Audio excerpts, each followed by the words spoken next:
Teori tentang pemerintah dunia atau kelompok elit global memang menarik perhatian banyak orang. Banyak yang merasa khawatir dengan ketidakpastian dan ketidakadilan yang ada dalam sistem global.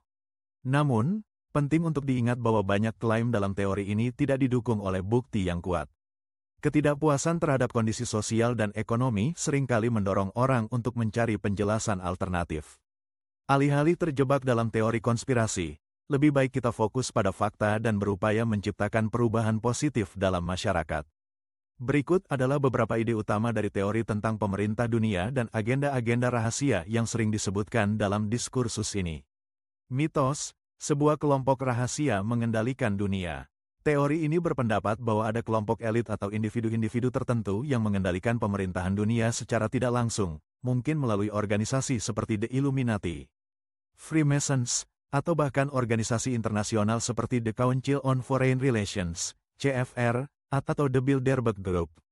Konon, mereka memiliki agenda yang lebih besar untuk menciptakan tatanan dunia baru, atau New World Order, NWO. Fakta, pengaruh politik dan ekonomi global. Dalam kenyataannya, ada individu dan kelompok yang memang memiliki pengaruh besar terhadap kebijakan global, baik melalui kekuatan ekonomi, politik, atau teknologi. Misalnya, perusahaan multinasional besar atau individu dengan kekayaan luar biasa, seperti pemilik perusahaan besar dan tokoh-tokoh yang tergabung dalam kelompok pemikir atau organisasi internasional, dapat memengaruhi kebijakan di tingkat global. Namun, hal ini bukan berarti mereka mengendalikan dunia secara langsung atau dengan cara tersembunyi. Mitos, sebuah agenda global untuk menciptakan tatanan dunia baru. Banyak teori konspirasi mengklaim bahwa kelompok elit ini sedang bekerja untuk menciptakan tatanan dunia baru yang akan menghapuskan negara bangsa, menggantikan pemerintahan yang ada dengan pemerintahan global yang dikendalikan oleh sedikit orang saja. Ini dikatakan akan melibatkan pengawasan massal, pembatasan kebebasan pribadi, dan mungkin pengenalan pemerintahan otoriter di seluruh dunia. Fakta, kolaborasi internasional dalam urusan global. Sementara konsep NWO seringkali digunakan dalam teori konspirasi, kenyataannya ada organisasi internasional yang berfungsi untuk bekerja sama dalam menangani isu global, seperti PBB, Perserikatan Bangsa-Bangsa, atau WTO, World Trade Organization. Tujuan mereka adalah untuk menciptakan kerjasama antar negara dalam menangani masalah global seperti perubahan iklim, ekonomi global, atau konflik internasional. Namun, ini tidak berarti ada niat untuk menghapuskan negara bangsa atau menciptakan kontrol total dari satu pihak. Mitos, manipulasi ekonomi dunia oleh kelompok elit.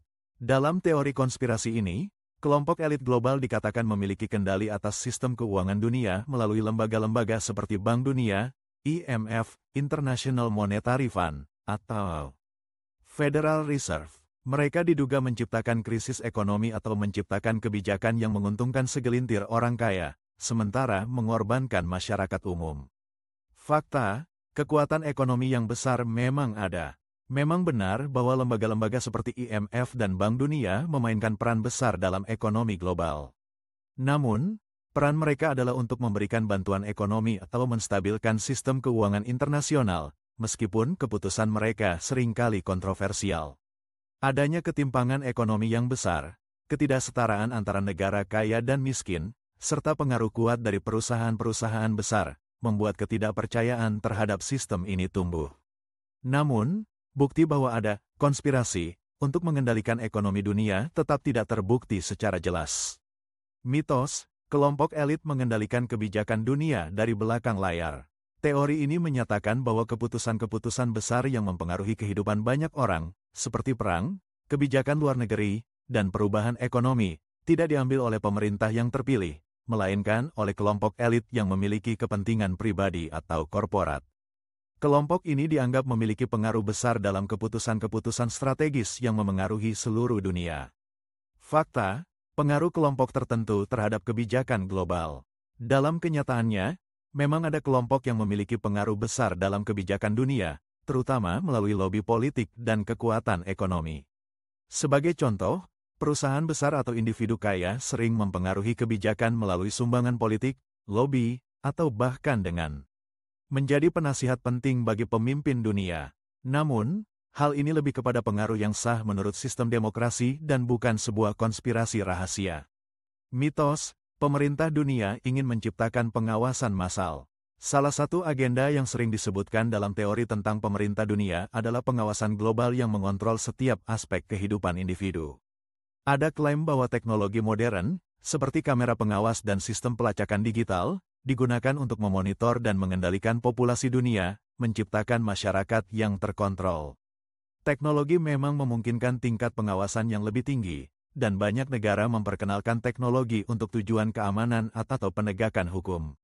Namun, banyak dari pengawasan ini adalah tanggapan terhadap ancaman keamanan yang nyata, seperti terorisme atau kejahatan terorganisir. Masalah privasi dan pengawasan seringkali menjadi topik perdebatan di banyak negara, dan ada regulasi yang bertujuan untuk membatasi penyalahgunaan pengawasan ini.